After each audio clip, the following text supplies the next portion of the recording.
हा तिनं पण होकार दिला ना चांगलं व्यवस्थित असल्यामुळे सर. बरोबर. पण आता हे संसार सुरू झाल्याबरोबर व्यवसाय पण सुरू झाला होता सगळं. हा बरोबर. तर कसं चालते दिनचर्या कशी असते दिवसाची?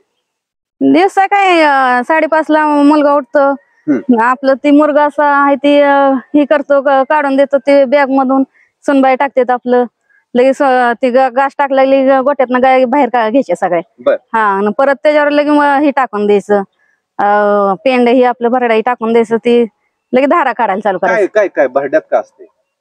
भरड्यात काय भरडा, पेंड, परत सरकी, परत मेंढ्रेट मिक्सचर ती असते एक आपलं सगळं, सोडा मीठ हे वगैरे टाकतो सगळं.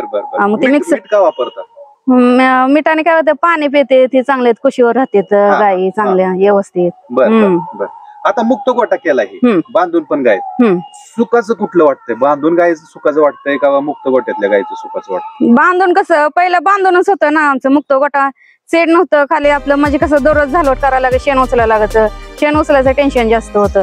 एक तर आमच्या मालकालाही धंदा पटत नव्हता आणि त्यात शेण उचलायचं म्हणलं की मग शेण उचलायचं एक जण झाडायचं, मग आमचं तिघाचं 2 तास इकडे बाहेरच जायचं ना. आता आमचं हे मुक्त गोटा केल्यामुळं 1 तास वेळ वाचला आणि आता मुलगा आमचा एकटा करू शकतोय ना. सुनबाई नुसतं आपलं थोडं हाताखाली दिलं वैरण टाकायला की होऊन जाते सगळं, असं झालं. निम्मा वेळ वाचला आणि शेण उचलायचं वाचलं. बरोबर. आणि मजुरात पण म्हणजे कपात झाली, कारण मजूर लावायची गरज नाही, मजूर एकत्र घरच्या सर्व लोकांनी गेलं तरी चालतंय ना, म्हणजे थोड्या वेळात धंदा चांगला चालतोय असं होतंय ना.